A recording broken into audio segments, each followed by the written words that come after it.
Thomas Romer, directeur et fondateur de l'Observatoire de la parentalité et de l'éducation numérique, qui est une association qui est spécialisée dans l'accompagnement des adultes, parents comme professionnels, autour de tous les enjeux de l'éducation numérique.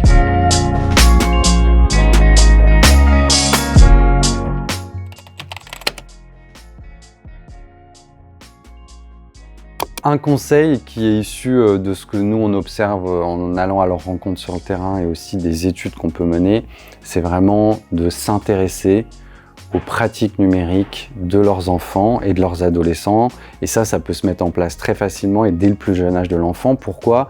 Parce qu'on se rend compte que souvent, les adultes ont le tort d'installer les outils entre les mains des enfants de manière très précoce au final, mais que derrière, il y a un réel manque d'intérêt par rapport à ce qu'en font leurs enfants. C'est-à-dire qu'on est souvent enfermé dans des postures d'ultra-protection, de contrôle du temps passé, mais rarement à ce qui se passe à l'intérieur de l'écran. Et ça, c'est vraiment un enjeu primordial. Pourquoi ? Parce que par rapport au fait de regarder ce qui se passe dans l'écran, on va pouvoir, par exemple, je vais prendre une situation, des parents qui vont regarder un dessin animé avec un de leurs jeunes enfants, vont, en regardant avec lui spontanément, être tentés de mettre des mots sur ce qu'a vu l'enfant.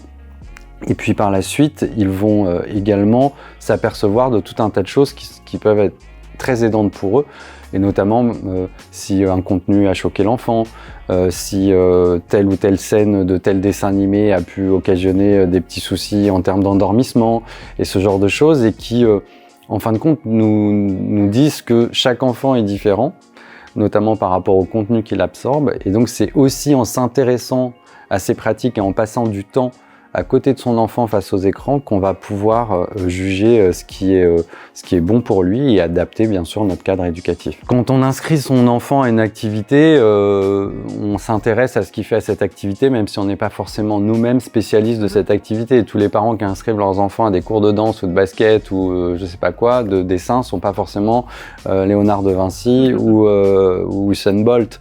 Donc voilà, l'idée c'est vraiment de pouvoir faciliter le dialogue intrafamilial, et plutôt que d'essayer de comprendre ce qu'ils font, c'est vraiment s'intéresser. C'est une démarche vraiment particulière qui passe par des temps d'écran partagés, mais aussi en lui posant des questions, en essayant tout simplement de manifester un intérêt comme n'importe quelle autre activité du quotidien. Certains acteurs proposent de mettre en place des règles, de signer des chartes, etc. Moi, je pense qu'il faut aussi qu'on arrive à des choses beaucoup plus simples, fluides, intégrer les écrans, le numérique dans une hygiène de vie quotidienne. Je pense que les parents n'ont pas de difficulté à aborder, par exemple, les questions de nourriture, de sommeil avec leur enfant. Il faut qu'il en soit de même avec les écrans, parce que de toute façon, ils sont là de plus en plus tôt entre les mains de nos enfants, et souvent parce qu'on l'a choisi.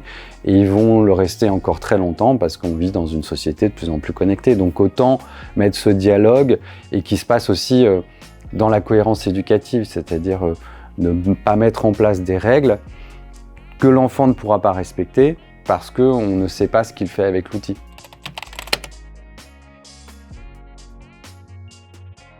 Nous, on a un site internet qui s'adresse vraiment aux parents, aux professionnels, aux adultes, sur lequel on propose tout un tas de ressources différentes, des vidéos, des podcasts. On a des dossiers thématiques aussi face à certaines inquiétudes ou questions qu'ont les familles. Moi, j'invite les parents à aller fouiller, à se poser des questions, à lire des livres. Il y a aussi des livres très intéressants. Aujourd'hui, on a une multitude de ressources. La complexité pour les parents, c'est d'identifier celles qui les intéressent, donc c'est pas simple. Non pas attendre des solutions clés en main, parce que chaque famille et chaque enfant est différent, mais plus se forger son opinion, se faire confiance aussi en tant que parent. On a beaucoup de parents qui manquent de confiance par rapport à ce sujet, donc faites-vous confiance, écoutez aussi ce que vos enfants ont à en dire, et puis en s'appuyant sur des ressources, des avis d'experts avec des gens qui maîtrisent plus ou moins quand même les sujets, tant que faire se peut, ça permet de se faire sa propre opinion et surtout de mettre en place un cadre éducatif qui correspond aux besoins de la famille.